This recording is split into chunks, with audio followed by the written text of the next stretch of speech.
Mercredi 20 mars, mesdames et messieurs, merci de nous suivre depuis chez vous. Bienvenue dans Afrique Midi. Les titres. Le roi du Maroc, Mohamed VI, est depuis hier en Côte d'Ivoire pour une visite de 48 heures. Dans la ligne des mires, le renforcement de la coopération bilatérale unissant les deux pays. Le début du retrait aux frontières des deux Soudans, Juba retire ses troupes selon l'accord conclu avec Khartoum. C'est la première étape vers la reprise de la production pétrolière. Le président américain Barack Obama vient d'arriver en Israël, une visite de 3 jours qui le conduira également dans les territoires palestiniens. Il a été accueilli à son arrivée à l'aéroport Ben Gourion de Tel Aviv par le Premier ministre Benjamin Netanyahou avant de se rendre à Jérusalem pour s'entretenir avec le président israélien Shimon Peres. Le Premier ministre avait indiqué que les discussions avec le président américain porteront essentiellement sur le programme nucléaire iranien, le conflit syrien et les négociations de paix avec les Palestiniens dans l'impasse depuis plus de 2 ans. Le président américain qui effectue ainsi son premier déplacement en Israël depuis son élection à la Maison-Blanche en 2008 situe ici l'objet de sa visite. En voici un extrait. Cette visite est donc une opportunité de montrer le lien indéfectible entre nos pays, de réaffirmer l'engagement des États-Unis vis-à-vis de la sécurité d'Israël, et c'est une occasion de parler à vos voisins. Et je vais peut-être commencer tout de suite en répondant à une question que l'on pose parfois sur nos relations. Pourquoi les États-Unis soutiennent-ils si fermement l'État d'Israël? Et la raison est très simple. Simplement parce que nous partageons un même narratif, une même histoire, des patriotes qui voulaient être un peuple libre dans son propre pays, dans leur propre pays. Des pionniers, des sacrifices qui ont été faits et des immigrés venus de tous les pays du monde et qui renouvellent en permanence les sociétés respectives. Nous sommes ensemble parce que nous sommes 2 pays démocratiques. La démocratie n'est pas toujours très bien ordonnée, mais c'est quand même la meilleure forme de gouvernement qui a jamais été conçue par l'homme. Une autre visite, celle du roi Mohamed VI en Côte d'Ivoire. Après le Sénégal, il est depuis hier à Abidjan. Il doit passer en revue plusieurs sujets d'intérêt commun avec le chef d'État ivoirien. Le souverain chérifien a été accueilli à son arrivée par le président Alassane Ouattara à l'aéroport Félix Houphouët-Boigny d'Abidjan.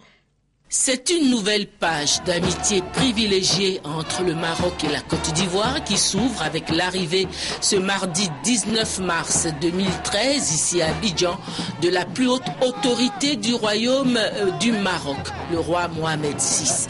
Il était 16h30 quand l'avion spécial de la compagnie marocaine Royal Air Maroc, un Boeing 747 à 2 niveaux transportant le roi Mohamed VI et l'importante délégation qui l'accompagne, a atterri à l'aéroport international Félix Houphouët-Boigny de Port-Bouët.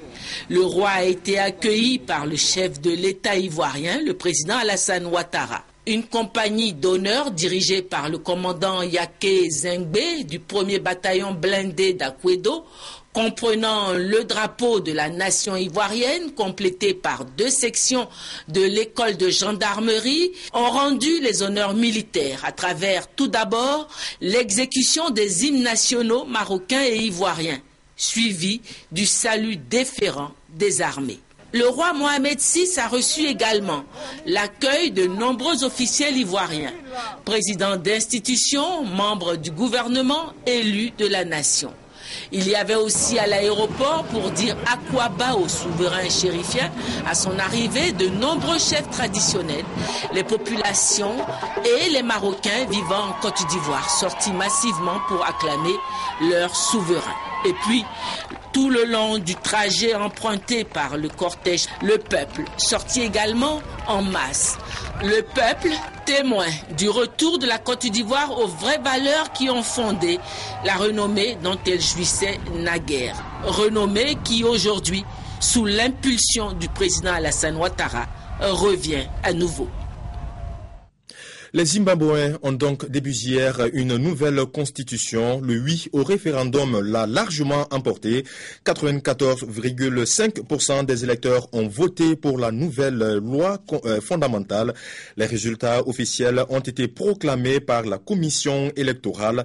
Le texte adopté réduit les pouvoirs du président, mais il n'empêchera pas Robert Mugabe de briguer un nouveau mandat. Il donne également plus de pouvoir au Parlement. Pour le Premier ministre Morgan Tsvangirai, ce texte est synonyme de nouvelle ère pour le pays. Je vous propose de l'écouter. Aujourd'hui, nous avons mis en place les bases d'un nouveau Zimbabwe. Oui, nous devons nous féliciter pour cet accomplissement. La principale leçon est de mettre en place cette constitution pour qu'un nouveau Zimbabwe soit possible. Le suspense au Kenya. Maintenant, le pays tout entier attend la décision de la Cour pénale internationale. Saisi il y a 2 jours par les avocats d'Uhuru Kenyatta. Le président nouvellement élu demande à la CPI d'abandonner les charges de crimes contre l'humanité qui pèsent contre lui. Uhuru Kenyatta, le tout nouveau président kényan, sera-t-il jugé par la Cour pénale internationale ?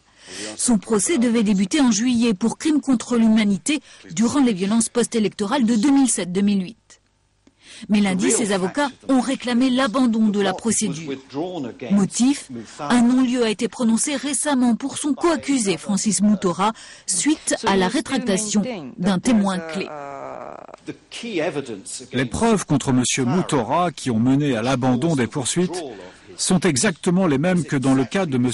Kenyatta.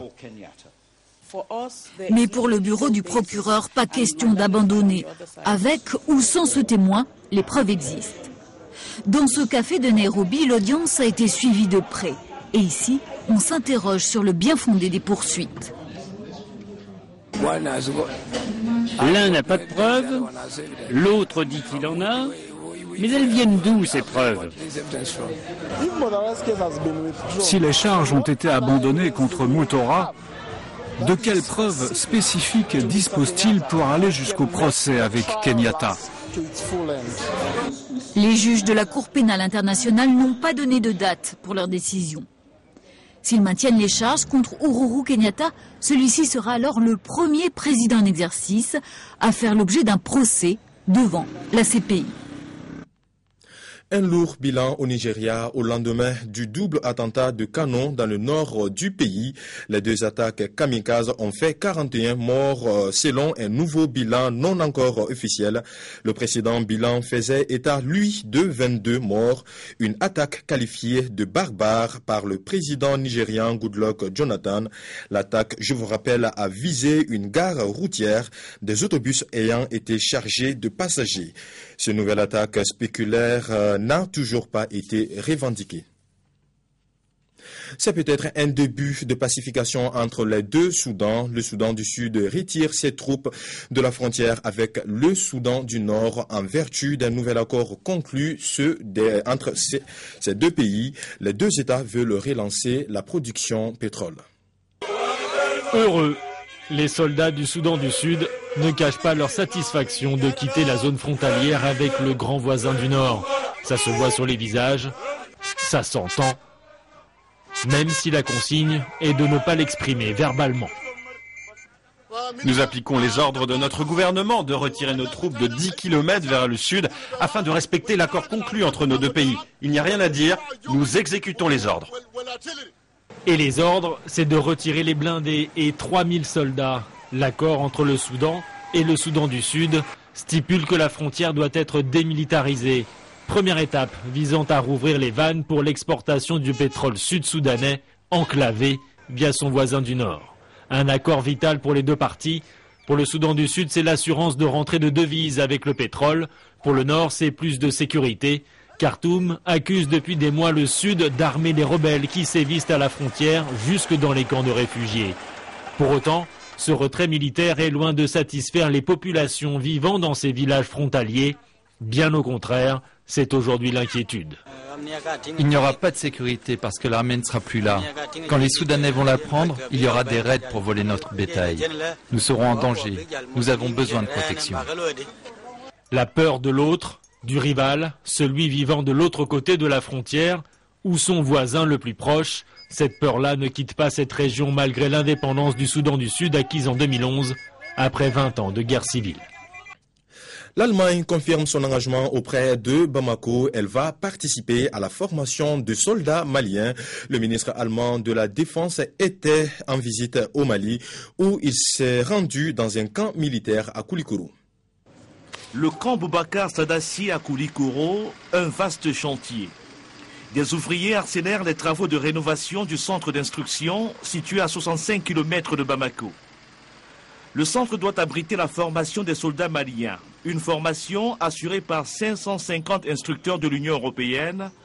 Avec 70 formateurs, l'Allemagne arrive en deuxième position après la France sur la liste des pays contributeurs. Les autorités maliennes et tous les responsables, mes collègues et commandants locaux, ne ménagent aucun effort pour offrir à nos soldats des conditions de travail appropriées.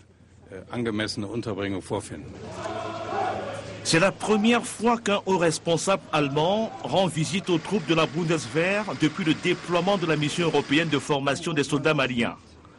La mission doit former au total 4 bataillons de l'armée malienne, à raison d'un bataillon toutes les 10 semaines.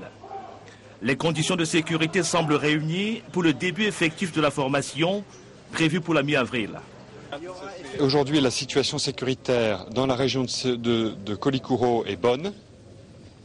Le front est clairement stabilisé au nord et nos alliés et amis maliens conduisent une opération de contrôle de la forêt de Ouagadou pour lever toute hypothèque sur la présence éventuelle de groupes djihadistes armés qui auraient pu s'infiltrer dans cette zone-là. La mission européenne de formation de l'armée malienne est mise en place pour une période de 15 mois. Le ministre allemand de la Défense, qui s'est entretenu avec le président John Kounda Traoré, souhaite qu'à terme, les forces maliennes assurent la sécurité de leur pays de façon durable. Pour lui, l'aide apportée par l'Union européenne fait partie d'un processus politique dont l'organisation des élections en juillet demeure une étape décisive. Et à propos du Mali, toujours cette levée de bouclier au lendemain de l'inculpation du journaliste Boukari Daou. La presse malienne annonce son boycott des activités du pouvoir malien.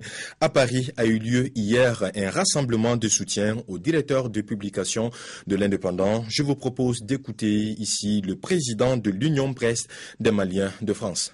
Ce qui est arrivé à Boukari Daou, directeur de publication du Républicain, n'est pas un cas isolé. Beaucoup de journalistes, beaucoup de rédacteurs en chef, plusieurs directeurs de publication ont sévi à cause justement de une forme de milice d'État. Vous imaginez, ce ne sont même pas ni la police ou la gendarmerie nationale qui séquestrent les gens, mais une sorte de milice d'État qui ne joue pas son rôle. On les attend au front d'aller traquer les terroristes, d'aller traquer les ennemis du Mali, et non les acteurs de la démocratie qui sont les journalistes. Nous attirons l'attention de nos autorités sur le fait que, c'est vrai, nous sommes en état d'urgence, nous sommes en guerre, nous sommes en période de crise, c'est vrai, mais l'état d'urgence ne signifie pas négation de la liberté de presse.